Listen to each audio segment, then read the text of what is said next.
Right now at 10 o'clock, President Joe Biden make a historic move to drop out of the presidential race. Tonight, he's throwing his full support behind his Vice President Kamala Harris. We're on your side with reaction from both sides. I would say I don't see the party turning. Plus, what's next for the Democratic Party? We talked to a local delegate on how she plans to vote at the DNC in Chicago next month. Some beneficial rainfall fell across central Alabama this weekend, but more on the way this week. We'll let you know how much we could get coming up. And a Homewood police officer shot on his way to work. We have new information about his alleged attacker and that officer's recovery. Live and on your side, you're watching WBRC Fox 6 News Sunday. Today, President Joe Biden announced he is dropping out of the 2024 presidential race. He delivered the news in a letter posted on his social media account. The president said he is stepping out of the race for the White House and will address the nation later this week. Biden called serving as president the greatest honor of his life, but he went on to say it was in best interest of the Democratic Party and the country to stand down from the re-election effort. He's now endorsing his Vice President Kamala Harris as the Democratic nominee. That decision is an about-face for the president, who up until this point insisted that he would stay in the race. Calls for Biden to step aside began to surface following the June 27th debate against Donald Trump. Soon after the midday announcement, Vice President Kamala Harris said she would indeed seek the Democratic Party nomination. We're told she spent the day working the phones, talking to delegates and donors about the change. This evening, the Biden-Harris campaign formally amended its filing with the Federal Election Commission to declare Harris as the candidate. The nonprofit fundraising platform Act Blue said people donated a combined $27.5 million in just 5 hours after Harris announced she is running. Now, the switch is far from done, though, and it's just the beginning. Yeah, today the state Democratic Party and Republicans are talking about what's next for the race to the White House. Your reporter Brady Talbert is live here in Birmingham with more on the reaction to Joe Biden leaving this race. Brady? Yes, both Alabama Republicans and Democrats have strong feelings over President Joe Biden dropping out of the presidential race, though they disagree on his motives for doing it and what should come next.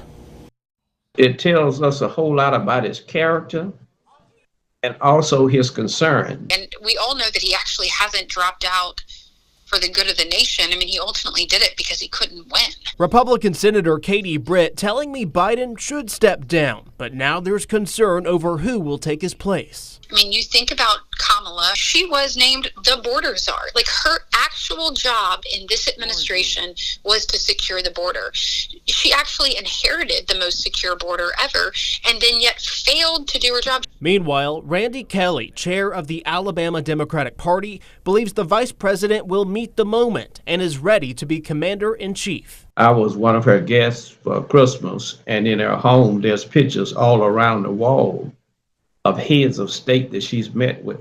So she's not just prepared on a national level, she's prepared on an international level. And Biden's decision could have implications in our state, energizing both political parties. Do you think this will positively affect, local races for Republicans? What comes to mind is District 2 right here in Alabama.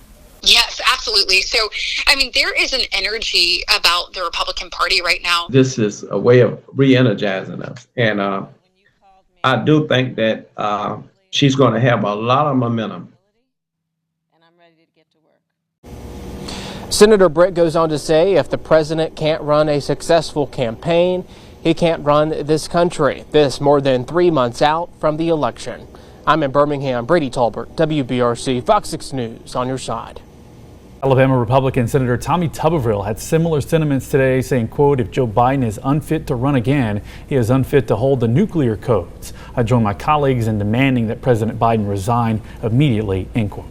And we're talking with local leaders about what this could mean for the Democratic Party moving forward. Sheila Tyson, the Jefferson County Commissioner for District 2, is one of the Democratic delegates for the 2024 election.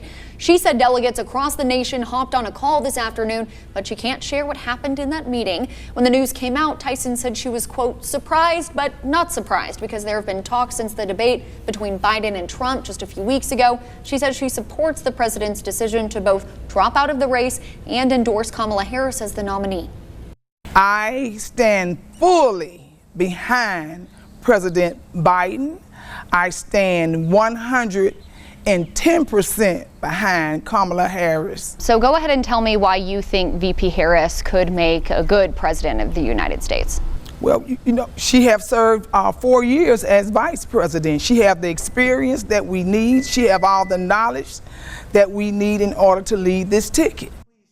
Tyson says there will be another call between delegates next week to talk about the next steps. She hopes the Democratic Party will invest more money in educating those in our southern states about the upcoming election. And in just 2 days, she says statewide surveys will end and mobilization will begin. She says people will be going door to door and holding community meetings to encourage people to vote. I shall not seek, and I will not accept the nomination of my party for another term as your president. That was President Lyndon Johnson more than 50 years ago in 1968, announcing he would not seek another term in office. That eventually led to a very tumultuous Democratic National Convention in Chicago, which also saw Vietnam War protests and clashes with police outside.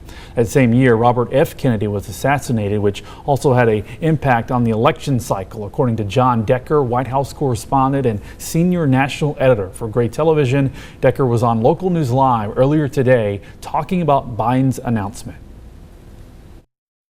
We have never seen anything like this. We've never seen the presumptive nominee for a major party drop out of the race with less than 4 months to go until Election Day. This is unprecedented, and I think all of this stems from that disastrous debate performance that President Biden undertook last month. Right now on the WBRC News app is a comprehensive list of response to President Joe Biden's decision to leave the race. Just scan that QR code right now to get the free news app. And it was another stormy day today. You're looking at some flooding in Calera. This is in the Merriweather neighborhood. Scattered storms have been around for most of the week, and it looks like we might not be done with them just yet. That's right, Lauren. We're going to need the umbrella all week, it looks like.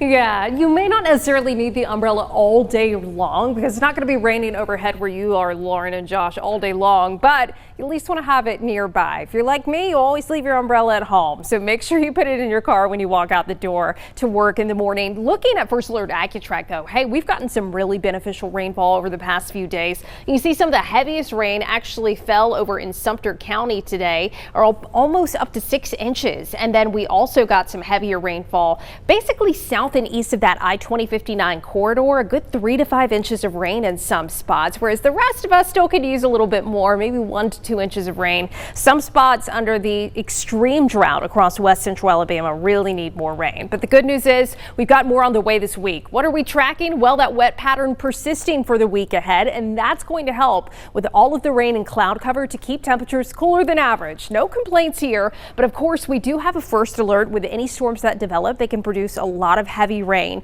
and if they're fairly stationary, not moving much, you could see some localized flooding. So it's something we're going to be tracking right now on First Alert AccuTrack. Everyone pretty comfortable in the 70s, still muggy, but hey, it could be worse. We've got that light rain in place across parts of east central Alabama, so you can see from Anniston to Ashland as far west as Talladega. Still a little bit of light rain falling along I-20, but we'll look ahead to when we could maybe see a little bit of drier weather in the forecast coming up in a bit. Another big story we're following tonight, a Homewood police officer expected to make a full recovery after he was shot while heading into work this morning. According to Moody Police, someone started shooting at a Homewood police officer around 4:35 this morning on Ross Drive in Moody. Moody police officers found him in a nearby apartment. He was then taken to the hospital. Meanwhile, Moody officers searched the area and found the suspect, 30-year-old Brandon Gaines, in the woods nearby.